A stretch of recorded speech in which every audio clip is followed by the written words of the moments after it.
Pero mag-ingat kayo, kayo mga nagpapakilalang bumbero. Wag kayong magpapakita kay Speaker Martin Romualdez. Teka. Baka mahalihaw kayo ng ano nangyari kay Speaker? Galit na ba si Speaker ngayon? Galit na galit, Jen. Matagal na hindi nagsasalita si Speaker sa mga pangyayari ngayon, ha? Sabi niya, hindi ako, nananahimik ako rito, guguluhin niyo ako. Lalo na kayo, mga bumbero nagpapakilala, hindi, peke pala kayo, ha? Yung mga gumagawa ng AI, lahat na lang, sinabi niya eh. Pati si Speaker, nakialam na sa... nakialam na. Sabi niya, Jen, ipakita mo sa akin yung loloko na yan. Hahalibasin ko ng yan. Sasapatusin ko yan. Eto, sabi niya, Sige nga. let me be clear. Iliwat mo sa sariling wika natin, sa Espanyol. Sige. Let me be clear. Magkaliwanagan nga tayo. Yun. Tama. The House of the People, ang tahanan ng mamamayang Pilipino will never condone corruption. ay hindi kailanmang kukonsintihin ang pagnanakaw o ang korupsyon. Yun.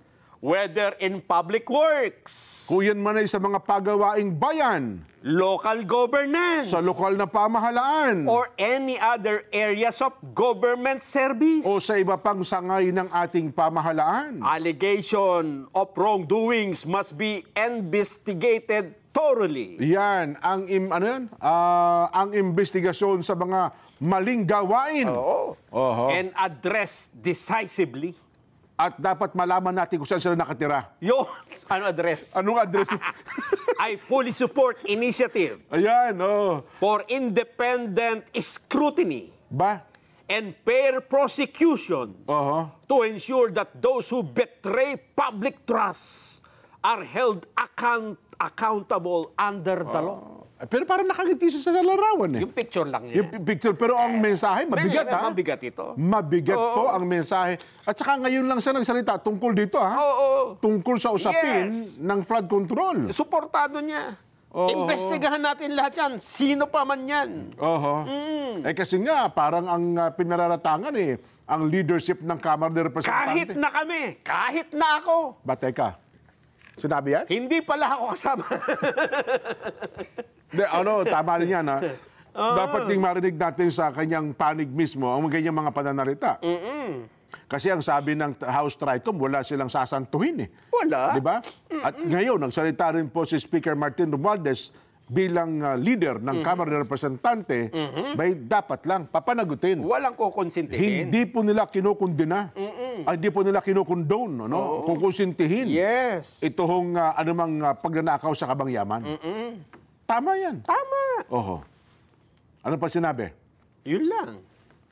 Ganon? Dalawa. Maikli lang yun. Saan niya sinabi yung mga bagay na yan? Sinabi niya ito habang nagkakapi kami kanina, Jen. Wow. Sabi niya, Nelson, sabihin mo to sa saganang mamamayan. At sabihin mo dun sa isang senador na nagngangalang Toot. Ayan. May nilabas na statement. Ayan, mahaba-haba yan eh. Office of the House Speaker. Ayun. Yung kinuha nating statement ay bahagi lang. Bahagi lang nung kanya. So, tama yun. Kasi maraming nga nananawagan ngayon na bakit para bang tahimik si Speaker tungkol sa usaping ito. So, ngayon nagbigay na siya ng kanyang pahayag ukol dito sa usapin ng graft and corruption. Yes.